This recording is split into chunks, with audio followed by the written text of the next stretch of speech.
Pada abad nggak tahu, tepatnya di era dinasti Han, terjadilah sebuah perang besar yang melibatkan kerajaan Gongsun-Chang melawan kerajaan Yuan Zhou.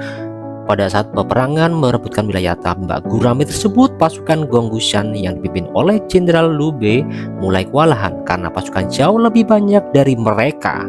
Namun ketika pasukan Liu Bei hampir diambang kekalahan, Raja Qin mengirimkan bala bantuan berupa pasukan elit bertombak yang dipimpin oleh Zhao Zilong.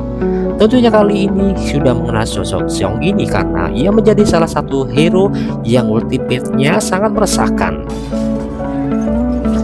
Dengan menggunakan skill 3, skill 2, dan spell insect, Zilong akhirnya berhasil memenangkan peperangan.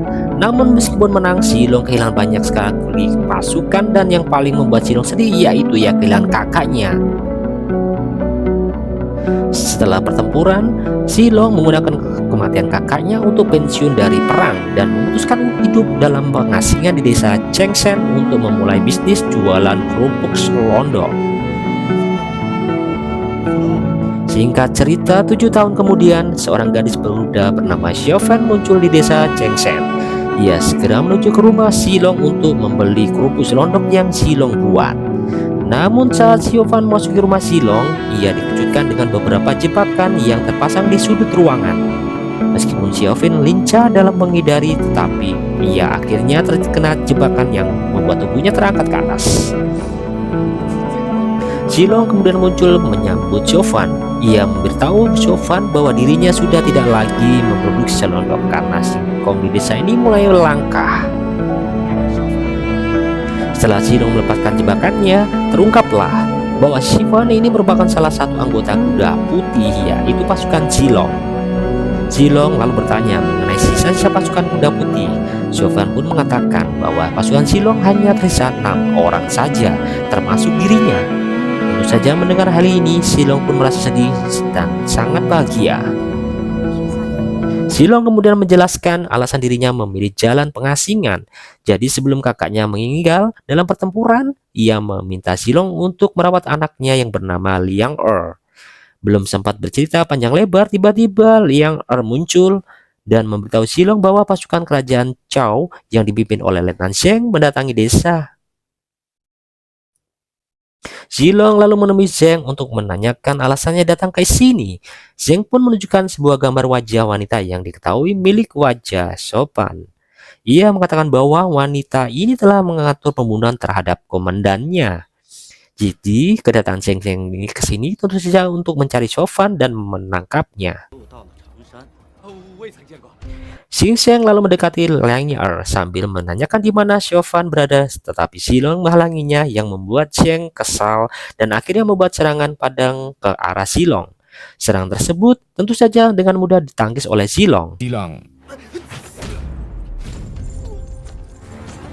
Bersama dengan itu, penjual kurban tiba-tiba mengatakan bahwa wanita yang ada di gambar baru saja memasuki rumah Zilong.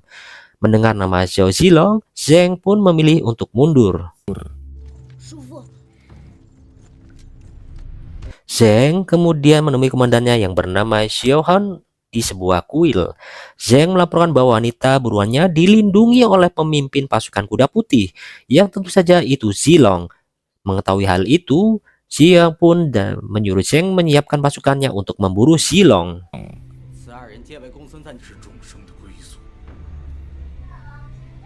Menyadari desa Chengshan tidak aman lagi, Zilong dan Xiaofun pun membawa Liang Er pergi melalui hutan bambu. Namun di tengah jalan, tiba-tiba Liang Er terkena anak panah yang ditembakkan oleh anak buah komandan Xia. Xiao lalu menantang Zilong yang katanya memiliki teknik tombak tak tertandingi. Ketika Liang Er meninggal, Zilong langsung mengambil tombaknya dan bertarung melawan Xia.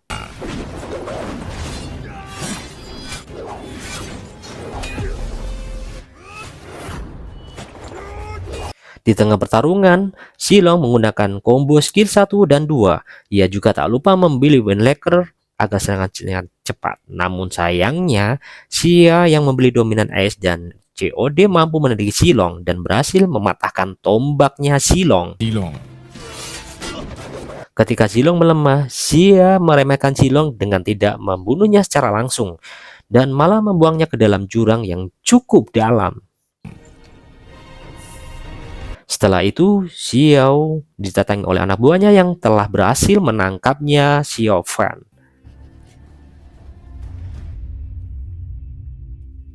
Keesokan harinya, kita diperlihatkan desa Changshan yang sudah hangus terbakar. Di atas bukit, sekelompok bandit yang dipimpin oleh pria bernama Jiang Han mengamati desa tersebut. Ternyata Jiang Han ini beserta anak buahnya ini merupakan mantan pasukan kuda putih yang dipimpin oleh Zilong. Sementara itu, Zilong yang ternyata masih hidup dibawa oleh seorang dermawan bernama Pak Begong yang telah menemukan Zilong di tepi sungai. Meski tubuhnya terluka parah, Zilong tetap ingin ke desa untuk menyelamatkan warga. Namun Pak Begong mengatakan bahwa desa itu sudah dibakar oleh pasukan Xia. Pak Begong kemudian membawa Zilong ke sebuah desa, nggak tahu namanya apa, yang mana desa itu dipimpin oleh mantan Jenderal Gong Xunjan, yaitu Liu Bei. Saat berada di rumah makan, Zilong mengamati beberapa prajurit Liu yang sedang membicarakan kehebatan Jenderal Yung Chan yang juga merupakan adik Liu Bei. Di waktu yang sama, Liu Bei datang menjenguk Yun Chang. Pak Begong pun sedang menemui Zilong dan menyarankan untuk merekrut seorang yang terkenal tangguh, yaitu Zhao Zilong. Namun saat Pak Begong menunjukkan Zilong, Zilong malah pergi dari ruangan. Liu pun segera mengejar Zilong dan akhirnya bertemu dengan Zilong di gang sempit. Keduanya kemudian mengingat kejadian perang 7 tahun yang lalu, di mana setelah memenangkan perang, Liu dan Zilong memandangi jasad-jasad prajuritnya yang telah gugur. Zilong beritahu Liu bahwa peperangan ini tidak ada artinya karena kerajaan Gong Xunjiang malah mengirim bala bantuan ke wilayah lain untuk merampas bahan pangan musuh. Padahal saat itu Xiongling sangat membutuhkan bala bantuan yang lebih banyak lagi. Setelah mengingat kejadian itu, Liu meminta Zilong untuk tinggal di desa ini. Liu sangat senang jika Zilong mau berjuang di sampingnya. Zilong yang kelaparan dan tidak punya tempat tinggal akhirnya menerima tawaran dari Liu. Setelah makan malam, Liu membawa Zilong ke tempat kerja Liu sebagai pengrajin jerami. Liu juga memberikan hadiah kepada Zilong berupa mata tombak perak yang menandakan kalau Liu ingin Zilong berjuang lagi bersamanya dalam melawan pasukan musuh yang sewaktu-waktu menyerang desa mereka. Di suatu itu juga, Jenderal Yung Chang dan temannya bernama Brewo datang untuk menantang duel melawan Zilong. Ia mengaku ingin merasakan kehebatan teknik tombak di Zilong yang sangat melegenda. Zilong pun mengujinya dan mulai bertarung dengan Yung Chang.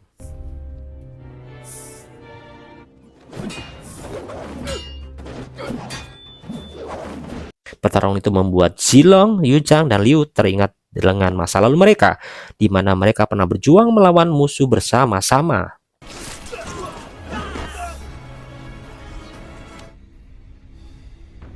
Sementara itu, di sisi lain, Komandan Xiao Hean mendatangi Kerajaan Zhao untuk meminta 5.000 pasukan guna mengambil alih wilayah Jingzhou yang dijaga oleh Liu Bei.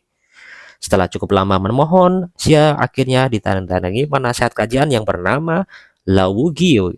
Lau memberitahu Xiao bahwa tindakan Xia ini sangatlah nekat. Maka dari itu, Lau menyarankan Xia untuk membunuh Liu Bei secara langsung. Jika Liu Bei disingkirkan, pasti Xia akan lebih mudah untuk mengambil alih wilayah Jingzhou. Setelah bercakap-cakap dengan Xia, penasihat Lau memanggil bandit Jing Han yang sebelumnya sudah saya perlihatkan. Jing Han dibawa ke hadapan Xiao Fan yang kini dikurung dalam keadaan terluka. Tujuan Lau membawa Jiang ke sini yaitu meminta Jiang untuk memenggal kepala Liu Bei, dan jika Liu Bei berhasil maka Xiaofan dan Lau bebaskan. Karena Xiaofan bagian dari anggota kuda putih, Jiang pun menerima pemerintahan penasihat Lau.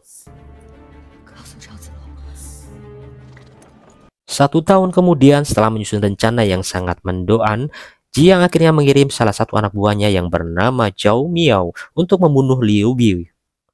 Saat malam tiba, Gao Mei mulai melakukan terornya dengan membunuh beberapa penjaga dan membakar kediaman Liu. Ketika Gao hendak mengakhiri Liu, tiba-tiba Zilong muncul melindungi Liu. Shilong dan Gao kemudian terlibat duel yang lumayan singkat. Setelah itu, Shilong menahan Gao dan memberitahu Liu agar mengampuni perbuatan Gao karena pada dasarnya Gao adalah rekannya yang pernah berperang membantu Liu.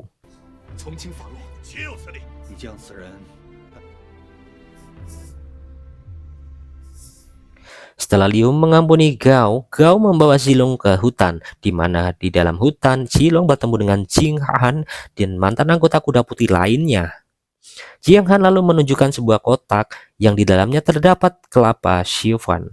Ternyata penasihat Lao sudah memenggal kepala Xiufan karena Jing Han gagal dalam membunuh Liu. Hal itu tentu saja membuat Shilong sedih karena harus kehilangan satu-satu rekannya.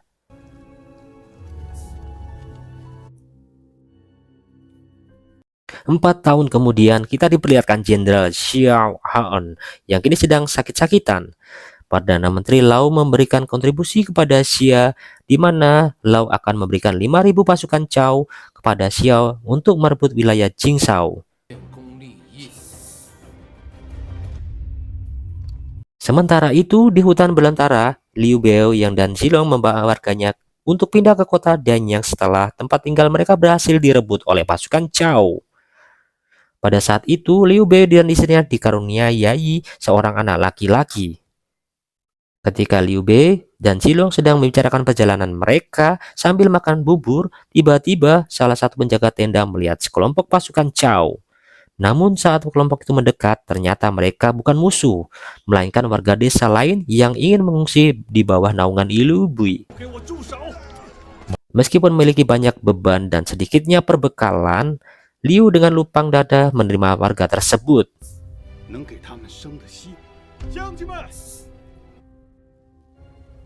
Keesokan harinya, Liu Bei dan warganya mengejutkan perjalanan ke Danyang melalui lembah. Di tengah perjalanan, Berwok memberi Zilong sebuah senjata berupa tombak perak yang dibuat untuk melindungi para warga. Setelah Zilong menerima tombak tersebut, tiba-tiba pasukan Cao datang menyerang para warga. Jenderal Yu Chang dan Brewok kemudian meminta Zilong untuk melindungi Liu Bei. Namun saat Liu Bei memeriksa keranda yang membawa istrinya, ia langsung terkejut karena istrinya beserta anaknya telah diculik oleh pasukan Cao. Setelah peperangan mereda, Liu Bei berusaha untuk mencari istrinya, namun sayangnya hasilnya nihil. Shilong kemudian memberanikan diri untuk pergi menyusul pasukan Cao yang telah membawa istri dan anak Liu. Liu pun mempercayakan Shilong dan minta Shilong untuk tetap berhati-hati. Sementara itu, istri Liu yang dibiarkan hidup di sebuah desa mencoba untuk mencari putrinya di balik puing-puing bangunan. Tapi di saat itu juga, ia tak sengaja bertemu dengan dua prajurit Cao yang sering nyabun. Ketika dua prajurit tersebut hendak menangkap Nyaw Liu, Shilong tiba-tiba datang dan membunuh dua prajurit itu. Muter gitu. Shilong lalu menyuruh Liu pergi menyusul Xiaominya, sedangkan dirinya akan melawan pasukan Cao untuk menemukan tuan muda. Shilong kemudian bertarung melawan dua lusin prajurit Cao sambil diamati oleh Perdana Menteri Lau. Bersama dengan itu, Jihan dan anak buahnya datang. Jihan lalu menawarkan dirinya kepada Menteri Lau untuk membunuh Shilong karena menurutnya Shilong adalah ancaman dan merebutkan wilayah Jingzhou.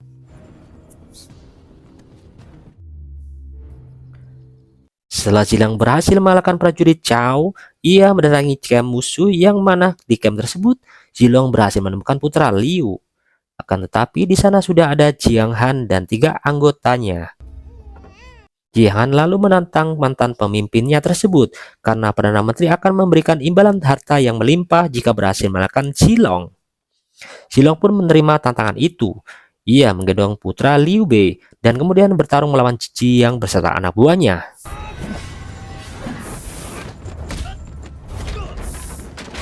Dalam perturangan, Shilong kewalan karena harus menggendong bayi sambil bertarung. Saat Shilong mulai melemah, Jiang memberi tawaran kepada Shilong untuk membantunya membunuh Liu Bei. Tapi tentu saja Shilong menolak dan bangkit kembali melawan Jiang. Dengan menggunakan skill 3 dan spell Inspire, Zilong akhirnya berhasil mengalahkan Jiang, yang membuat Zilong sadar bahwa Zilong masih memiliki jiwa kepemimpinannya. Jiang pun tunduk kepada Zilong dan memutuskan untuk bergabung bersama Zilong kembali. Keesokan harinya, saat Zilong, Jiang, dan anak buahnya melakukan perjalanan menuju ke Tuan Liu Bei, mereka tak sengaja menemukan Geo Mei dalam keadaan disandra.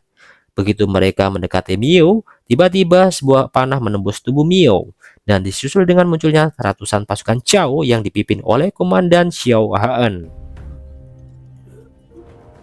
Tanpa mengepus rute terlebih dulu, Zilong dan lain-lain pun langsung menyerang para prajurit dengan sekuat tenaga.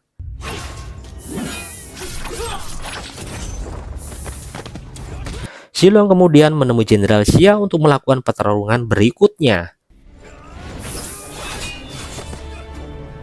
Dalam pertarungan kali ini, Zilong berhasil membuat Xia kewalahan. Xia pun memutuskan untuk mengeluarkan kekuatan aslinya. Ia membuka rompinya dan menunjukkan panu hitam yang ada di badannya, Tato Do.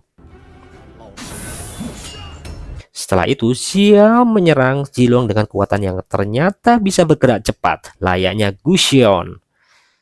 Serangan itu begitu dahsyat, sampai-sampai Zilong dibuat terkapar di atas tanah. Dalam keadaan seperti ini, Zilong mengingat kata-kata Liang Er yang berbunyi, Markadut, Markadut bermanung orat udut. Zilong pun menjadi semangat. Ia bangkit kembali sambil diiringi roh ribuan pasukan kuda putih yang telah gugur. Zilong kemudian bertarung kembali dengan Xia, sampai akhirnya Zilong berhasil membunuh Xia dengan satu tebasan di gulunya.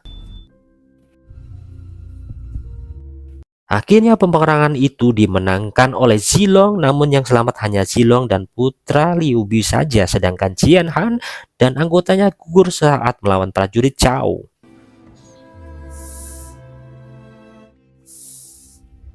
Zilong lalu melanjutkan perjalanannya sambil membuat tuan muda. Ia akhirnya bertemu dengan Liu Bei yang nampak bahagia melihat Zilong berhasil menyelamatkan putranya, dan film pun berakhir. Entek.